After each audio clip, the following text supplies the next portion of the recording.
lighting was so great, like 3 seconds ago, and the second I hit record, it got shadowy. Shadowy? Cloudy, that's the word. Hey guys, today I'm going to be doing the TMI versus TID book tag. Not too much information, but the mortal instruments. That's not funny. Anyways, let's get on into it. So I originally saw this tag on Emma's Books channel because she's the queen of all things Cassandra Clare, and after I read all of the books, which I actually read really long ago, not really long ago, but earlier this year, and I was like, hey, I should do this tag, but I was waiting to do things that go along with this video. So anyways, it's been a long time coming, but we're gonna go ahead and get into it. First off, I would like to say that I actually shamelessly bought another candle. So we're gonna insert that footage here. And along with that candle, because you can't just have a Will thing, like you also have to have a Jim thing, I made Jim's little box using the instructions from Emma's Books. They did something a while ago. I've got the JC, it's all painted. It's all painted. I bought silver glitter like she had to put in here, and I was going to put it in here while filming, but I lost it. Or I completely made up the memory of me ever buying silver glitter. It really could be either one. So I'm going to open up this candle today. I already opened it up a little bit because I'm impatient. Ooh, that's a sound. Oh, it smells so good. I should probably tell you which one it is. It is the Will candle from the Mortal Instruments. It smells like black tea and rain, and it has like a super cute little like label at the front. And then up at the top it says, "It was books that made me feel that perhaps I was not completely alone," and it's by Cassandra Clare from Clockwork Prince. I don't know. Okay, there we go. So yes, we have, you probably can't see it in the shot, but we have our Jim box, and then we have our Will candle. That's gonna go right here. Okay, on to the tag. So I don't know if you can tell by the thumbnail, but I love the Infernal devices, so I'm going to do my best to be completely unbiased during this entire tag. While at the same time it's kind of a biased tag because you're picking your favorites. Anyways, let's do this. Favorite main character, Clary or Tessa? My favorite character is Tessa simply because I relate to her more. Like, she's brunette, and it's really lame, but the second a character is brunette, I'm like, I'm in it to win it, like, you're mine.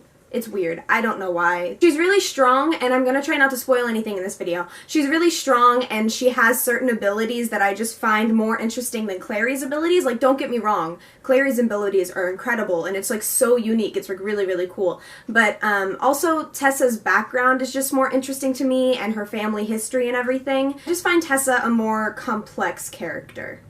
Clary definitely improved in the last 3 books than the first 3 books, but I don't know, Tessa was a complex character from the very beginning, in my opinion. So, Tessa. Favorite Herondale, Jace or Will? Will. I'm sorry, I never saw Jace as, like, boyfriend material. I know he's, like, a ton of people's #1 boyfriend, and like, let's be honest, Will isn't exactly boyfriend material either. He's just more so than Jace.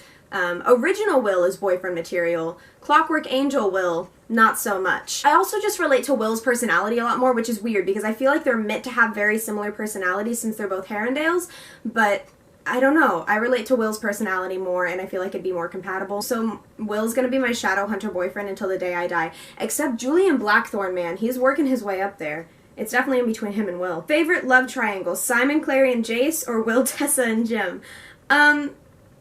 Will, Tessa, and Jim, but only because it's like, it is the only love triangle that I've read so far that I am completely not bored and irritated with reading. So many love triangles, I'm like, oh my god, like, just stop, okay, we get it, 2 boys love you, whatever, but like, the 2 boys also love each other so much that they're not necessarily fighting over Tessa. I feel like that's always the most important thing, when it's like, this girl has 2 guys fighting over her, but with this one, they were like, nah man, you can have her, and he's like, nah man, you have her, and it's like the best bro goal relationship you can ever have.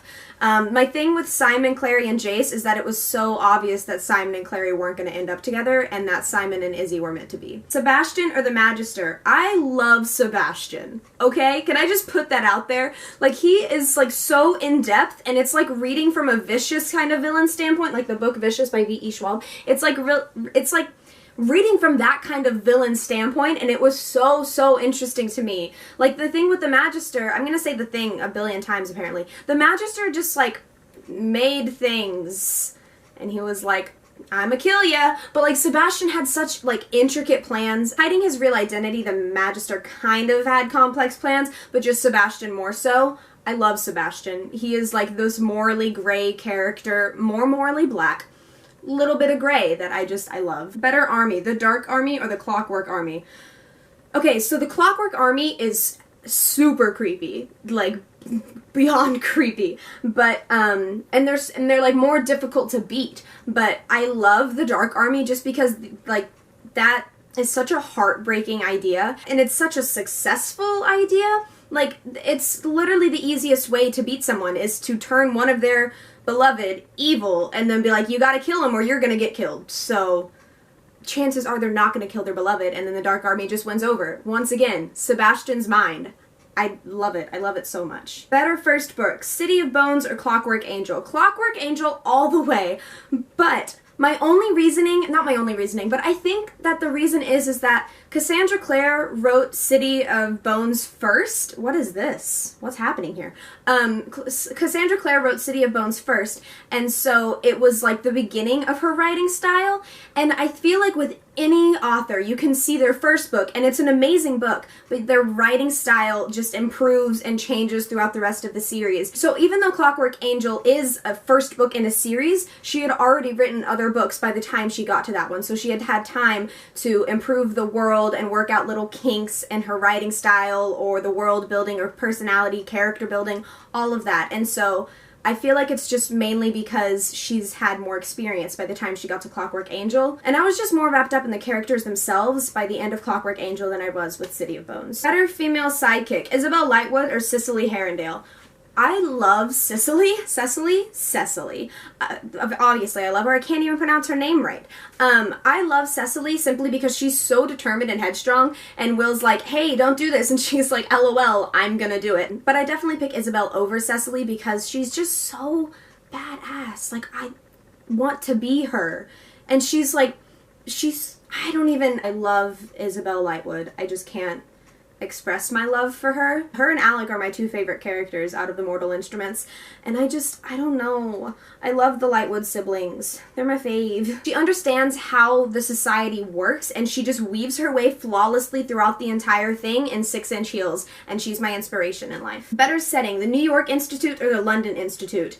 This is really, really hard for me because I've never been to either one and I desperately want to go to both locations. Not necessarily the Institute, obviously, but I've never been to New York or out of America for that matter. So I really want to go to both of these locations. I like the description of the London setting more than the New York setting, but I also really love the idea of like running around New York as a shadow hunter. I think I'm gonna go with the London Institute. I can't pick for this one. I'm sorry. If the London Institute, like the building itself, was put in New York, that would be ideal.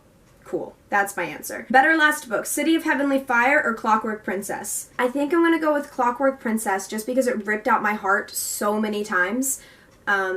Within like 2 sentences. I don't know. Everything hurt. I was just a ball of pain throughout the entire book. I know that a lot of people have said City of Heavenly Fire didn't move very fast for them, but I felt like it was actually pretty fast paced. Like I wasn't bored at any point throughout the book. I never thought it was like too slow or pointless dialogue or anything. Like I was really entertained throughout the entire thing. I'm just going with Clockwork Princess because it was a bit more emotional. Better final epilogue, City of Heavenly Fire or Clockwork Princess? Clockwork Princess, hands down. That it? That's it. Oh man, I was supposed to keep a calculation of which one won. I got 6.5 and 3.5. 6.5 for Infernal Devices and 3.5 for the Mortal Instruments. I promise I tried to be unbiased. I just love the Infernal Devices. Like, I've been such in a mood to read it, reread it lately, and I just haven't. So I hope you enjoyed the video for today. I hope you have a great day or night or whatever time it is, wherever you are, and thank you for watching. Dorian and Kale, bro TP. Support your bro TPs. There was one line. Hey guys, so I'm going to dang it.